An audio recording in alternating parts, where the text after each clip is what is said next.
If you've been following our channel for a while, you already know we're big fans of Disney princesses. Those childhood classics that swept us off our feet and made us dream of a prince riding in to save the day. But did you know that many of those movies actually got a sequel and totally flopped? In this video, we're diving into the Disney princesses who were given a second chance at their stories, but whose sequels just couldn't recapture the magic of the originals. 1. Pocahontas 2. Journey to a New World. When Disney released Pocahontas in 1995, it stood out as something different, visually stunning, with a mature lead and a powerful message about cultural respect. The film broke away from traditional fairy tales. Pocahontas wasn't your usual glittery princess singing about love. She was a spiritual leader, a strong, mold-breaking character. But all of that symbolic weight was completely lost in Pocahontas 2. Journey to a New World, a direct-to-video sequel released in 1998. The sequel starts with news that John Smith has died, or at least that's what Pocahontas believes. With no time to mourn, she's sent to England as a peace ambassador between her people and the colonists. There, she meets John Rolfe, a British diplomat who joins her on her diplomatic mission. But soon, she discovers that John Smith is actually alive, and suddenly, we've got ourselves a love triangle. Now, on paper, this idea might sound intriguing. Pocahontas navigating a completely foreign culture, wearing heavy dresses, dealing with cold customs, and trying to make sense of a strange new world. But the whole thing ended up feeling awkward and underwhelming. The animation lost the artistic flair of the original and was replaced with flat, generic visuals. The characters, once emotionally rich, ended up feeling like hollow versions of themselves. Worst of all, the story went against many of the values from the first film. The romance with John Smith, an emotional centerpiece in the original, falls apart with barely any explanation. Pocahontas ends up falling for John Rolfe, which might be historically accurate, but on screen, it feels rushed and poorly developed. Her personal journey, from a story about identity and connection to the land, turns into something closer to a half-baked diplomatic rom-com. Pocahontas 2 didn't just fail to continue her story in a meaningful way. It turned her into a confused version of the strong, determined woman we first met. For many fans, this sequel felt like a betrayal of everything the original stood for. 2. Cinderella 2. Dreams Come True. Cinderella is one of the cornerstones of the Disney universe. Her story, released in 1950, helped revive the studio after World War II.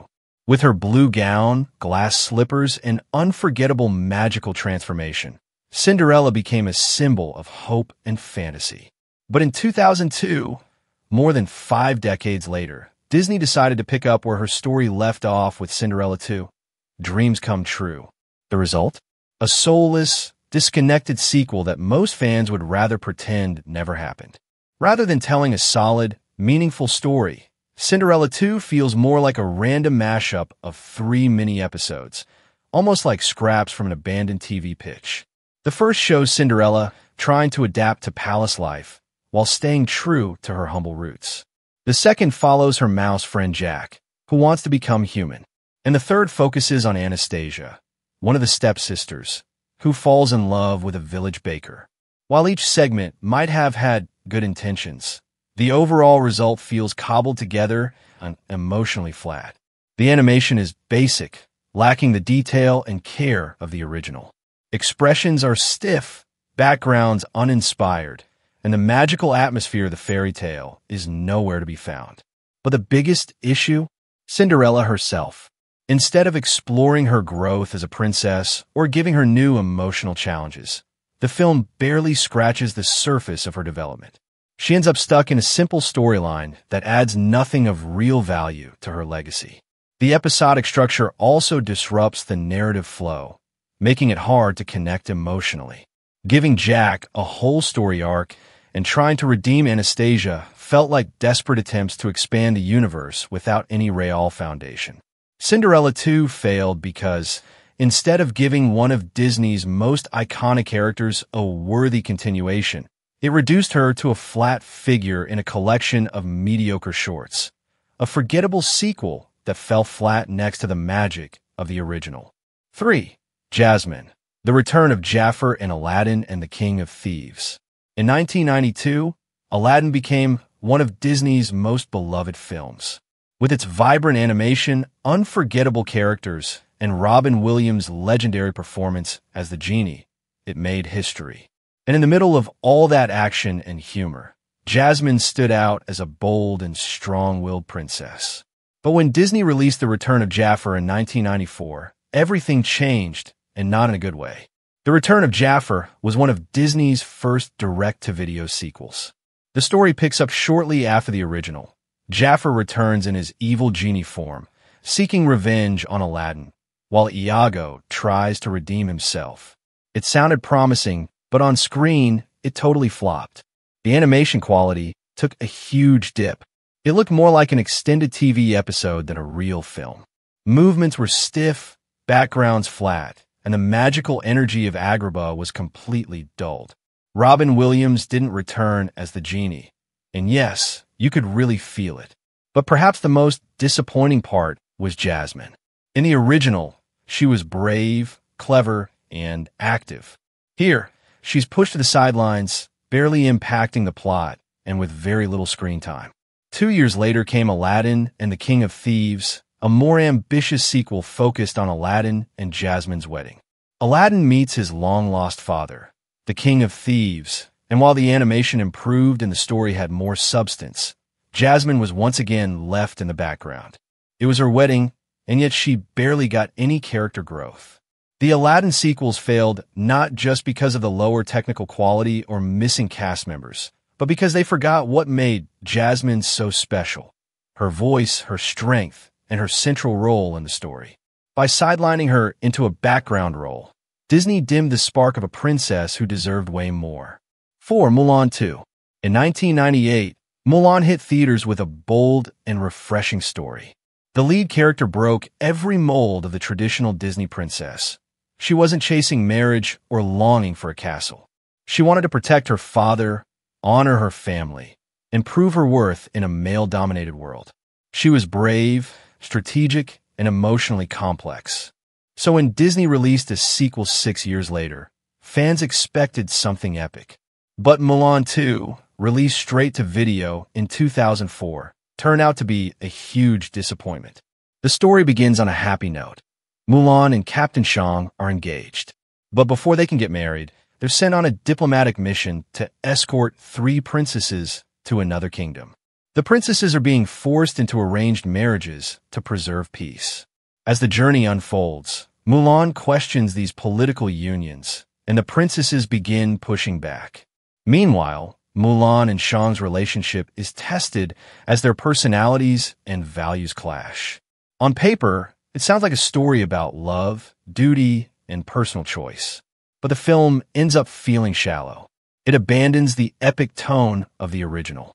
There are no real battles, no intense conflicts, no deep emotional arcs. Instead, it's packed with cheesy jokes, awkward gags, and romance that has zero spark. Mushu, once a comedic highlight, turns into an annoyance, sabotaging Mulan and Shang's relationship out of petty jealousy.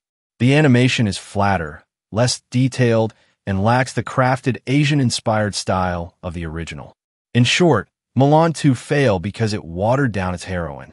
The woman who defied an empire for love and family is reduced to giving love advice and planning a wedding. The sequel turned a bold, heroic tale into a predictable rom-com, stripping away everything that made Mulan an icon. 5. Beauty and the Beast, The Enchanted Christmas. Few Disney films have been as critically acclaimed as Beauty and the Beast. It was the first animated film nominated for Best Picture at the Oscars. Its music, animation, and story left a lasting mark. But a few years later, Disney released a sequel, though technically it was a midquel called Beauty and the Beast, The Enchanted Christmas. Set within the timeline of the original, before the Beast transforms, the plot revolves around Belle trying to bring holiday cheer to the gloomy castle, while the Beast, still scarred and angry, wants nothing to do with it. The villain? An enchanted pipe organ named Forte, a melodramatic figure who fears joy and love will break the curse, ending his magical existence. His grand plan? Ruin Christmas. While the idea of Belle celebrating Christmas sounds heartwarming, the execution fell flat. The film went straight to video, and it showed. The animation was stiff and basic, far below the original standard. The story added nothing meaningful to the universe, and the villain was widely criticized, a talking organ with flimsy motives and zero menace. In the end, the enchanted Christmas failed to capture the magic or depth of the original tale. For many fans, it's a sequel that simply never should have existed. 6. The Little Mermaid 2, Return to the Sea. After the massive success of The Little Mermaid in 1989, it was almost inevitable that Disney would try to continue Ariel's story. So, 11 years later, we got The Little Mermaid 2, Return to the Sea, a direct-to-video sequel.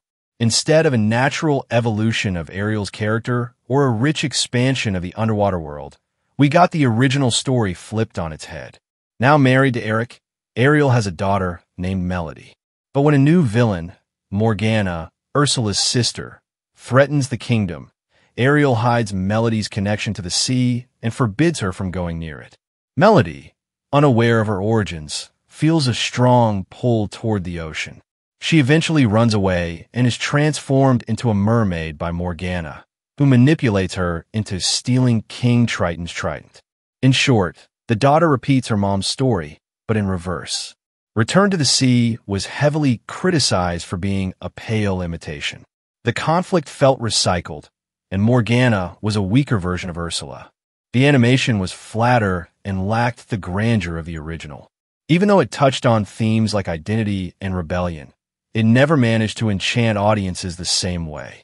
For many fans, it's a reminder that some stories are better off ending with a simple happily ever after. Let me know in the comments what other topics you'd like to see covered on the channel. And remember, if you enjoy this type of video, the best way to support me is by leaving a like, subscribing, and turning on the notification bell. See you in the next video.